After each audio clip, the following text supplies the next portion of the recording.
I'm Katie Pryde. I'm the owner of Books with Pictures, which is where we are right now, and I am very happy to present this talk, which Arthur and I were chatting that Douglas declared the intent to give a talk to this effect at the beginning of the first Trump administration. We never made it happen.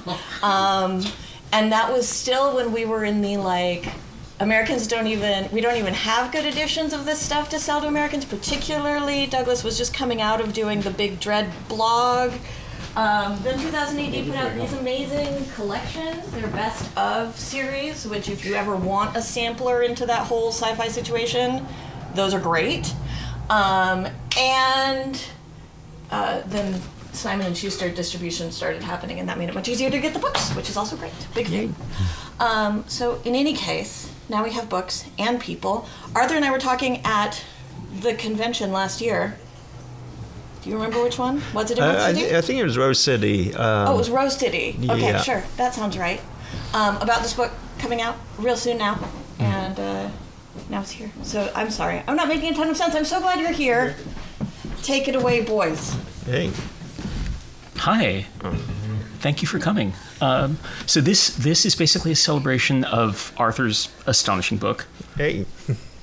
Thank you. But yeah, this is a talk I've kind of had in my back pocket for a while, and it is absolutely reasonable to ask why I think it's smart and healing and empowering to read stories about a character that Elon Musk compared Matt Gaetz to.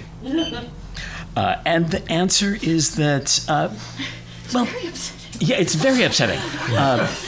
That statement is a fundamental misunderstanding, not necessarily of who Judge Dredd is, but of what his stories are about.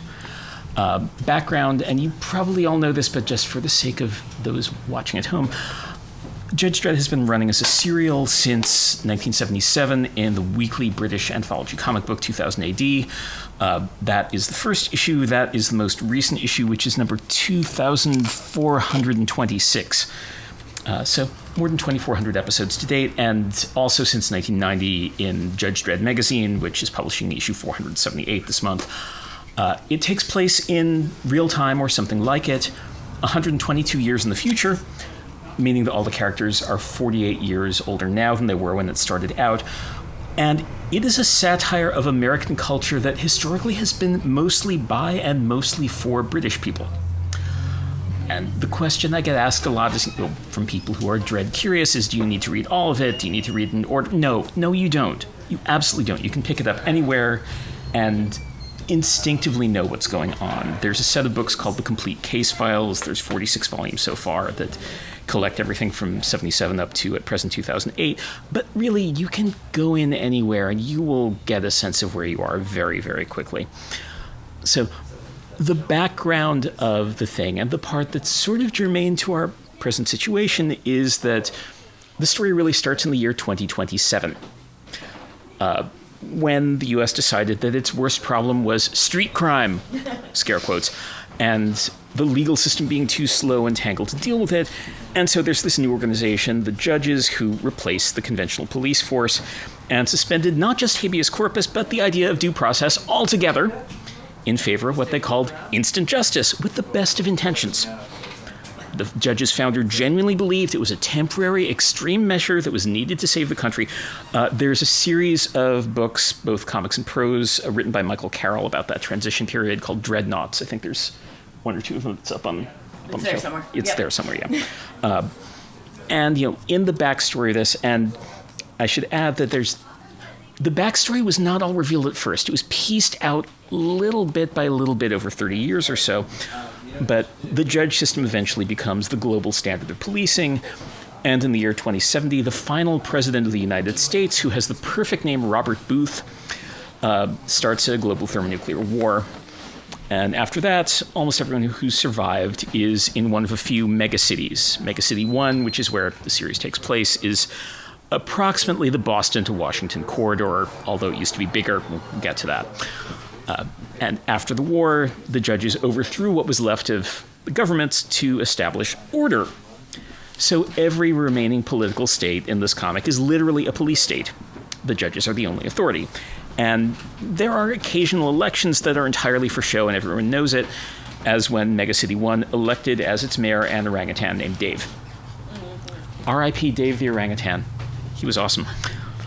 So the comics pick up the story in the year 2099. Again, that's 122 years after 1977 when it was published. Dredd has been the judge for almost 20 years already, and he's the toughest of them all. Only those who break the law have anything to fear from me. I am the law, and you'd better believe it. Now, another question that's fair to ask is, isn't this just propaganda? And the answer is not quite. Dredd is the protagonist of his comics, but in anything other than the short run, he is not their hero. His comics are satire, sometimes very, very, very dark satire, because their entire premise is that our protagonist is in the wrong when you take the long view of his actions. He's decisive, he's incorruptible, he's clever, he's incredibly brave, he's completely devoted to the protection of the people entrusted to his care, and he is a monster.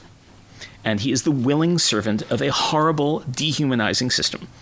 He is the law. His frame of reference cannot perceive anything else. And the law is the state.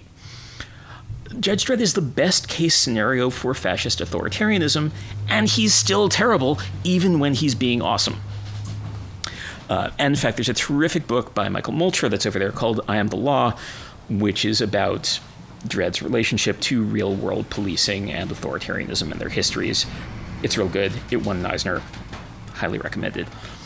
So for about their first 5 years, the Judge Dredd comics are a fantasy of state violence with no consequences at all. Dredd is the wise policeman who saves us from the evil thugs. He is tough, but he is fair. Punks rule. So that's 1977 to 1982. So if anything was an actual existential threat in that period, second place is street crime, and first place is Russia, right? And thank goodness we don't have to worry about that anymore. So all that culminates in a 1982 story called The Apocalypse War, in which the southern half of the giant megacity is destroyed, and Dredd responds by personally nuking Moscow, aka East Meg 1, which of course there will be no consequences at all for, right? Right? And afterwards he laughs off the genocide. Next time we get our retaliation in first. Which is a phrase that apparently originates with an English rugby team in 1974, but that's a whole other thing. And after that, years after that, we start seeing more and more moments where Dredd is doing something really unsettling amid all the heroics. One of my favorite Dredd stories is The Graveyard Shift, which is collected in one of those Best of 2000 AD volumes that's up on the shelf. It's volume 3. In the middle of which Dredd and his protege, Judge Hershey, have some time to kill, so they do some 59Cs. What's a 59C? 59C is where they randomly pick somebody's home, bust into it, and search for anything illegal inside it. And the great line there is, nobody's innocent, citizen. We're just here to determine the level of your guilt. We also start seeing a slow-building thread about a pro-democracy movement in the city. You can see this little guy here is going, democracy? Which, of course, it's the judge's job to stamp out. They effectively do. And that culminates in a basically year-long story whose largest and final section is Necropolis, in which Dredd is once again ultimately the lone hero who saves the city from an annihilating force that wouldn't have existed in the first place if it hadn't been for the judges. You start seeing, like, oh, they're not the solution. They're kind of the problem. That's immediately followed by America, which is arguably the Greatest Dredd story, or the first section of the Greatest Dredd story. The protagonist of it is a woman named America, who is unambiguously in the right. Dredd is unambiguously in the wrong. And the opening image of the story is of America bleeding out, wrapped in an American flag, on the bullet-riddled steps of the Statue of Liberty, which is towered over by the enormous Statue of Justice, because subtlety. It's a very subtle comic. That is also the point at which Judge Dredd, as a series, completes its about-face and starts being about the consequences of political violence, about the consequences of authoritarianism and fascism. Everything terrible that happens to the city from then on, and there's a lot of terrible things that happen from then on, is a result of what the judges have been doing. Judges are very good at dealing with violent crime that is happening right in front of them in the moment. That's, That is the promise of fascism. And part of what makes this series fascinating is that it never loses sight of how seductive fascism can be, what it promises, how it draws people in. And the judge system also perpetuates the things that make people turn to violence, especially the state's demand for complete control over and surveillance of citizens' lives. There's so much surveillance in this comic. So much fun. And the judges are absolutely helpless to deal with large-scale systemic problems, and they usually make them a lot worse by using the tools they have. If you've got a werewolf attacking, a tough guy with a big gun that fires 6 different kinds of bullets is exactly what you want, assuming he doesn't get bitten. If you have widespread unemployment and food shortages, that is not going to help. The judges have one major advantage over our current situation, which is that for the most part, they actually are individually incorruptible, mostly, or rather, when somebody gets caught being corrupt, they are brutally and unhesitatingly punished. And they're still the worst. One of the fantastic things that this series does as a series over the couple of decades after 1990 is that it keeps messing with readers' sympathies. 6 years after America, there's a sequel. Well, it turns out that America had a daughter, and now she's an orphan because we killed her mom. What are we going to do with her? Let's put her in the academy that trains judges from the age of 6 onwards. And then another 10 years later, we see her again, and now she's a judge cadet, and it's a police procedural, and we're back on the judge's side, or at least the judge's POV for a while, even when she is critiquing their system from within. You may have encouraged that growth by demonstrating not the futility of resistance, but its necessity in the face of a brutal and repressive judicial system. To which Dredd says it's a point of view. And all these America stories are by the same team. The writer John Wagner, who co-created Dredd back in 1977 with the artist Carlos Esquerra, and still writes it occasionally, and I think has a story coming up soon, and artist Colin McNeil. And eventually, in 2011-2012, we get a year-long story called Day of Chaos. That's where the chickens really come home to roost. And actually, they never stop coming home to roost after that. Long story short, by the end of it, something like 85% of the city's population is dead, not dread, for reasons that are entirely consequences of the judge's actions, and particularly of Dredd's actions. So what do the judges do, in fact, in the face of the calamity that their rule has produced? They double down. That's what authoritarianism does. Because the state's first impulse is always going to be to perpetuate itself and preserve all of its institutions, or at least the ones that let them maintain power. And what does Dredd do in the wake of 85% of his city being dead? Having embodied the law for so long and seen the abject failure of instant justice as a philosophy, he keeps pressing on because he can't be anything but the law. This is a story Al Ewing wrote. I love this bit. Dredd feels the black pit opening up beneath him, the familiar weight of depression sitting like a lump of lead in his skull. Best to watch that. Could affect reaction time. And over the last 15 years since the story, we've seen his mind and body slowly falling apart on him. His boss has asked, should we be concerned about him? He's brutal and angry. He's always been brutal and angry. As long as he operates under the law, we have nothing to worry about. The woman in uniform there is Judge Hershey, who we saw before when she was Dredd's protege 40 years earlier. Now she's his top-level boss, and he still acts like he can tell her what to do. And now we've come to the point where the authoritarian state starts to devour itself. This comes to a head in a bunch of books that Rob Williams and Arthur have written. There's one called The Small House, in which Mega City 1 spy master says the quiet part out loud, we're fascists. And the dramatic climax of it is basically Dredd telling Hershey that he doesn't recognize her authority anymore. All that I'm realizing sounds super intense, and it is. And one thing that I don't want to lose sight of is that Judge Dredd is also almost always very funny. Sometimes incredibly darkly funny. None more black, as they say in Spinal Tap. But it's ultimately mocking Dredd's kind of power, and that kind of power hates to be mocked. And it always can be. And that's a really useful thing to keep in mind right now. You may also ask, what alternatives to authoritarian power does this series offer? And that's not really its job. This comic has a hell of a load to lift, making sure that readers can vacillate between cheering for Dredd and realizing what a walking disaster he is. But you do get some flashes of some other ways of seeing the world. One of the most remarkable characters from the whole series is Chopper here, who isn't even so much an anarchist as he is true neutral, if you're making your D&D chart. He recognizes no authority at all, and he just wants to be free to ride his machine without being hassled by the man. And occasionally you see somebody like Dredd's alternate universe equivalent Judge Joe here, I am the community. There's also recently been a spin-off series called Chimsky's Law about a super intelligent ape named Noam Chomsky who covertly keeps his block safe through gentle interventions. And of course there's always good old democracy, which comes up at the wildest times, as when former President Robert Booth is being used as a human shield and his disgruntled crew decides to shoot through him anyway. We want another president, we can always elect one. That's democracy, ain't it? For the most part, though, the bottom line is that what's left of Megacity 1 at this point is terrible.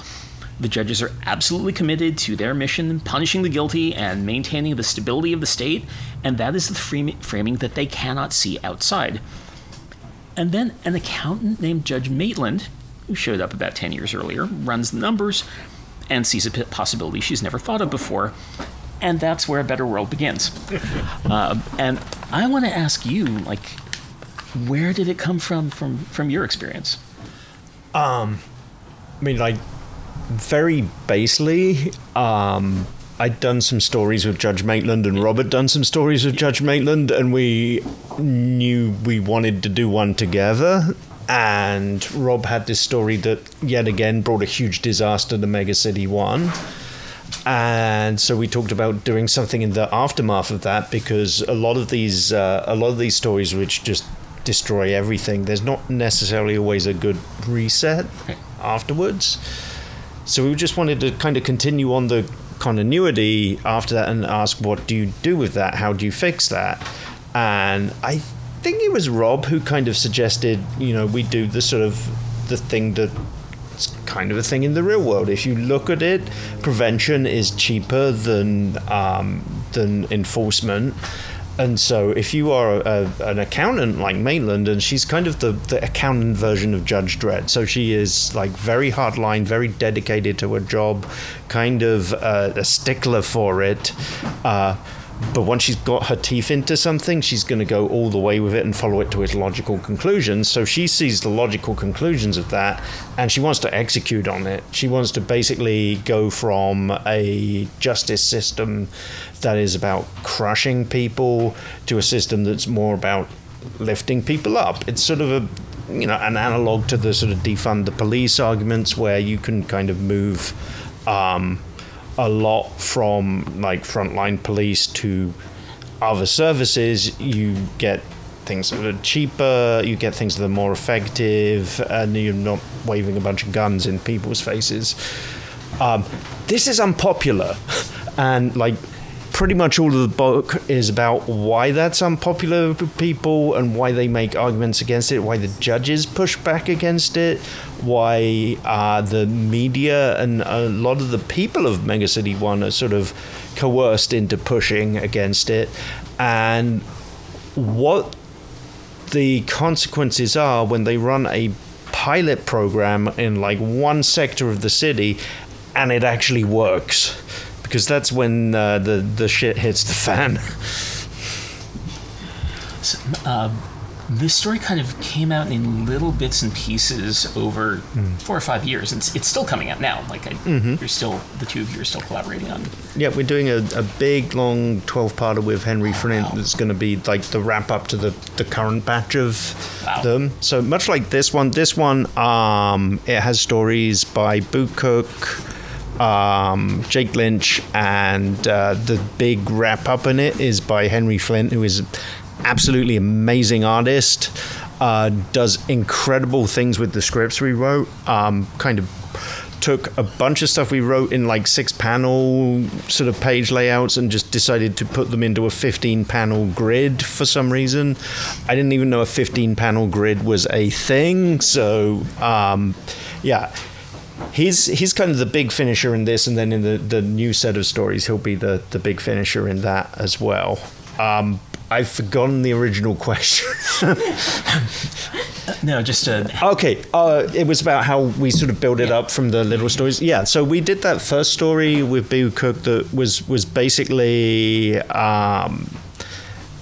Judge Maitland figuring this thing out, trying to figure out how to sell it to people, and kind of getting crushed down by people saying, no, what about that? What if we get rid of the judges? What happens when, like, Judge Death shows up? You can't do that. So we felt we couldn't really just leave it at that point. It had to be an ongoing story. So we continued it to another story, which is crossing over with a set of stories I have up there called Regicide, where Judge Maitland has basically used financial skills to bring down a crime lord. So we have a bit of a crossover with that set of stories where she really wants to talk to Judge Dredd about getting her idea somewhere. Judge Dredd wants to get through his day, and a bunch of assassins want to kill both of them and wipe out a small underwater city in the process of it. So this is kind of a fun one.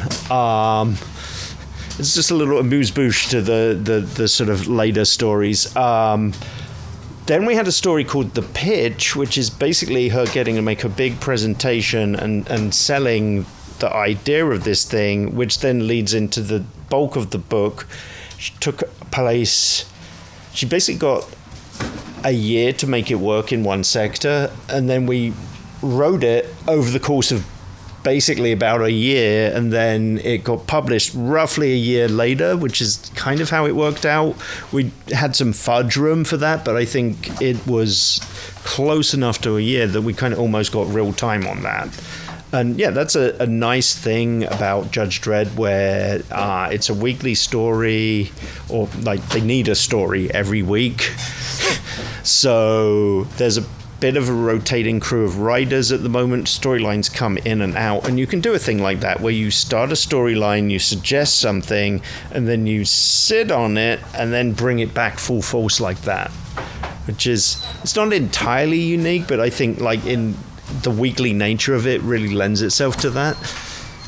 How does your collaboration with Rob work transcontinentally? A lot of email. Every so often we'll get a Zoom call in and kind of do like a planning session, basically. We've done like 3 or 4 of those total. But yeah, mostly it's back and forth on an outline. Then we'll send the outline in the editor, Fog the Mighty, who is an alien from Beetlejuice. Actually a guy called Matt Smith, but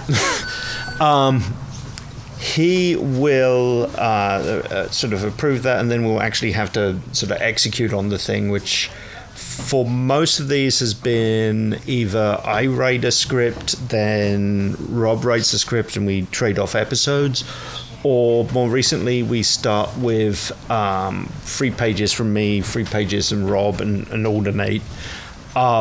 What tends to happen is we have a bit of a back and forth editing phase, and we move a lot of stuff around.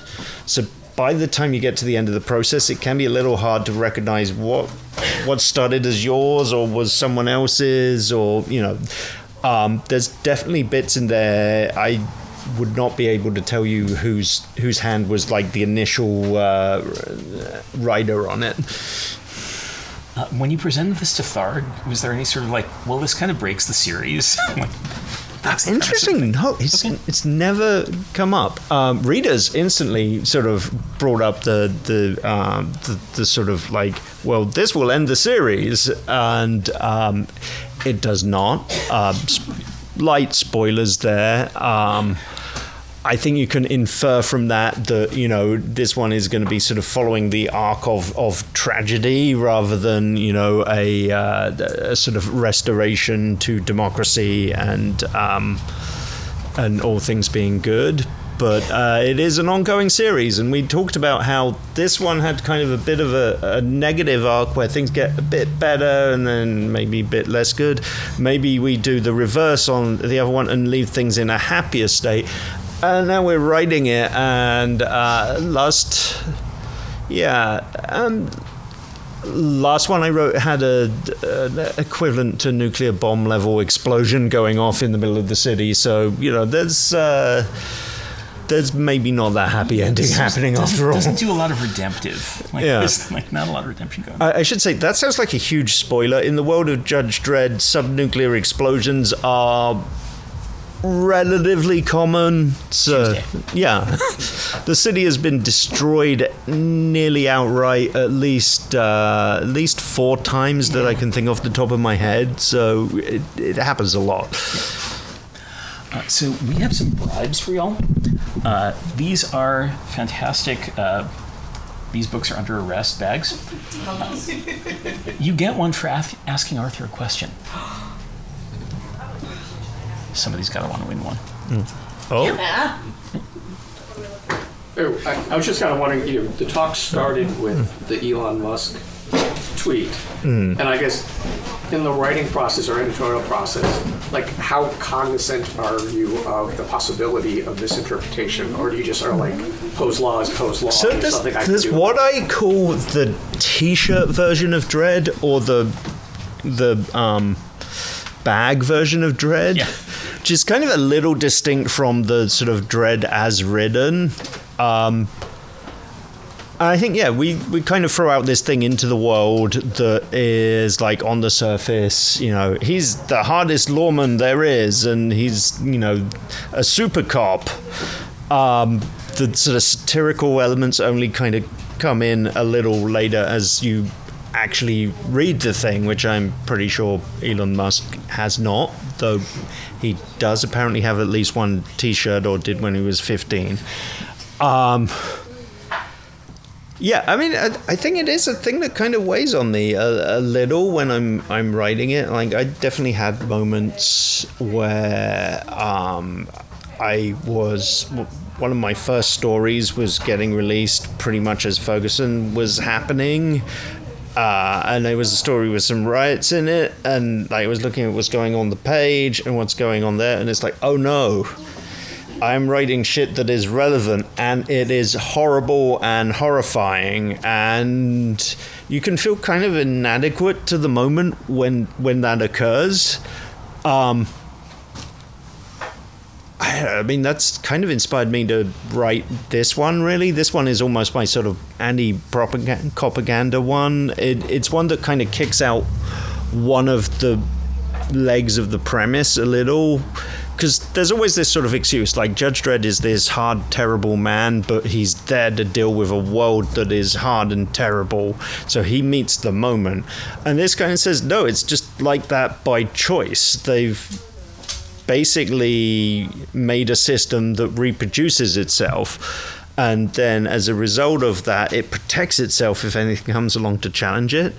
And I think that's an important little shift in how it handles the world it inhabits. I hope that helps. Curious. Thank you. Yeah. And you had a question? Actually, it kind of relates to what Mr. Wolk was talking about earlier in a way. It's 2 little questions. One really is, there's Judge Dredd, there's Judge Dredd magazine. I've always wondered how people coordinate all that, because you said there's a rotating cast of writers. Oh, lovely, thank you. There's a rotating cast of writers, and I assume Tharg the Mighty has to have some kind of control over it.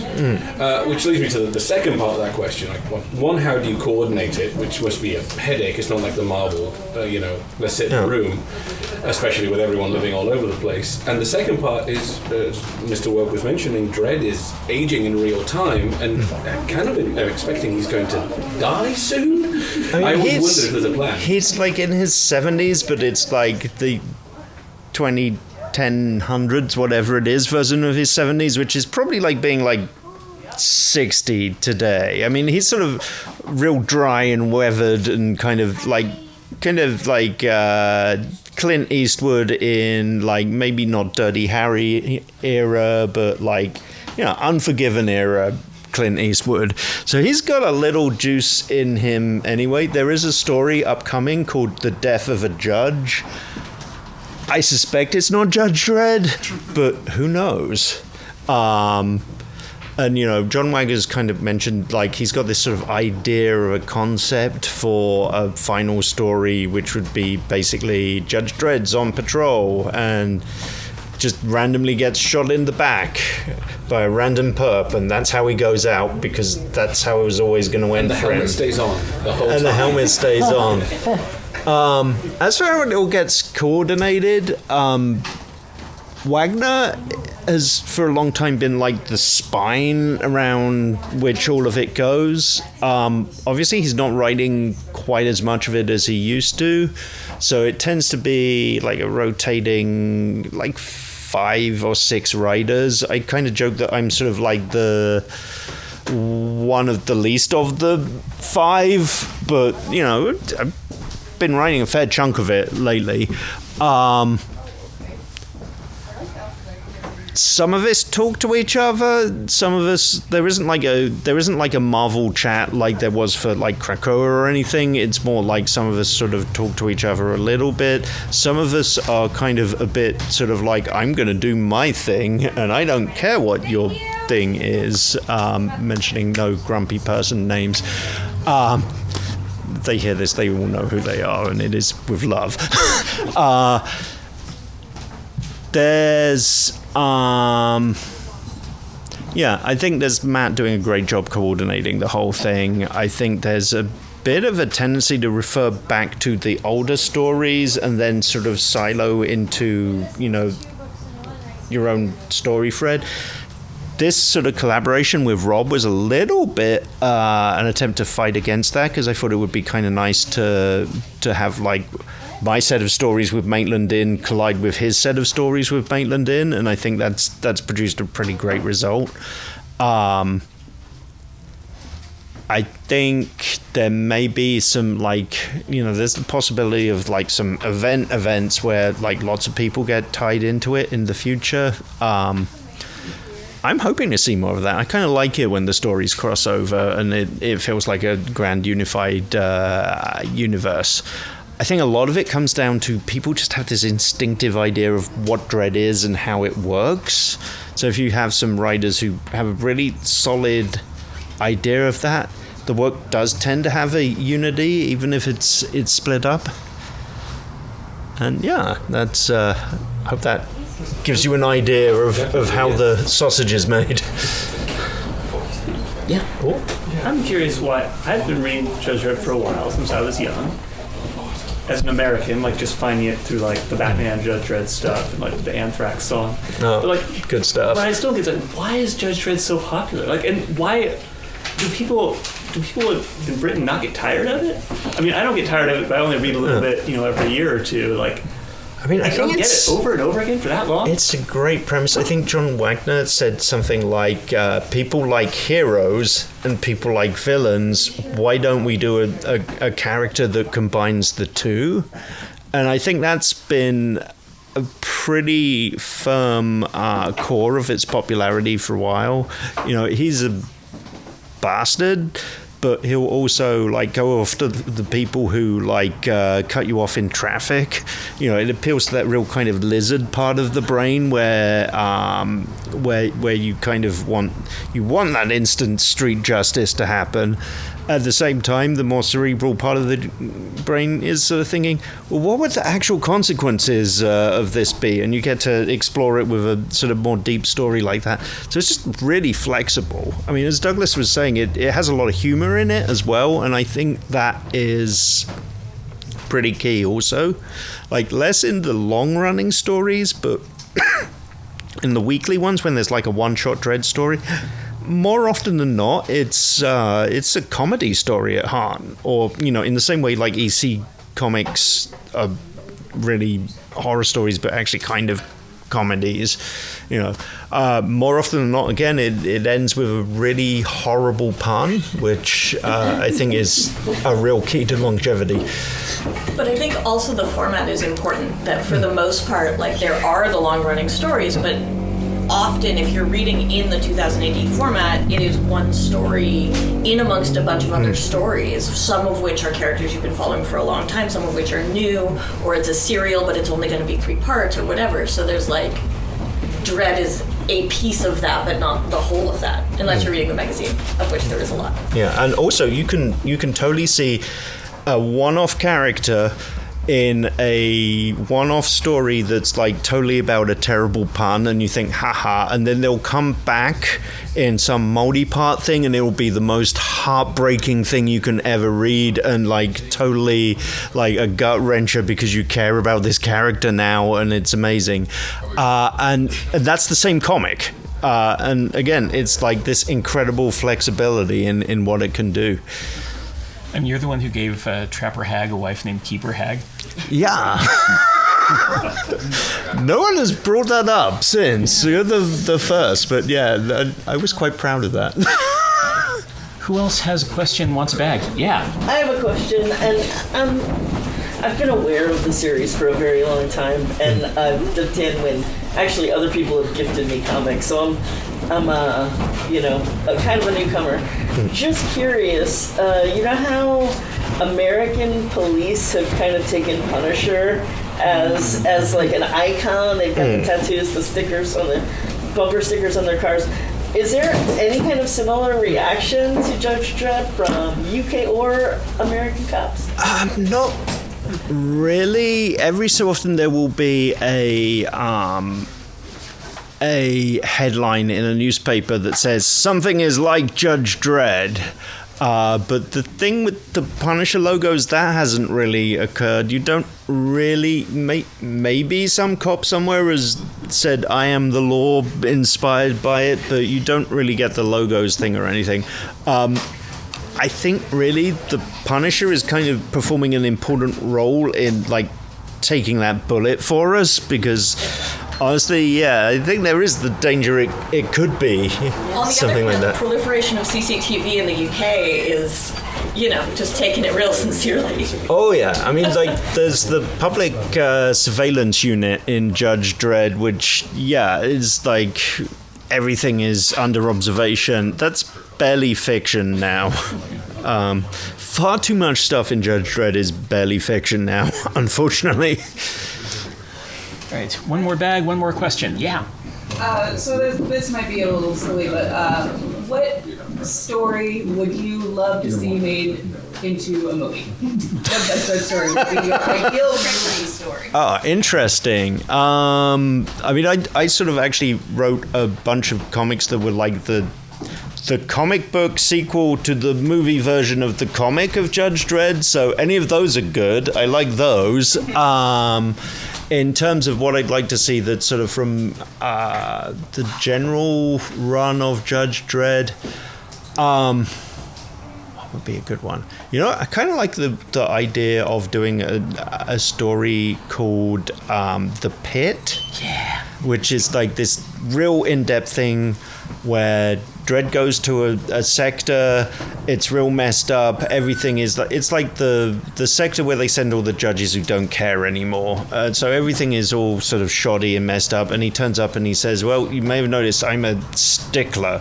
And he kind of turns this sector around, and the whole thing becomes a sort of Hill Street Blues style procedural, which... maybe not a movie, but it would be an amazing TV show. I'm thinking like Judge Dredd meets The Wire. Thank you. Yeah. Fantastic. Thank you so much, Arthur. Yeah, thank you for having me. Thank you.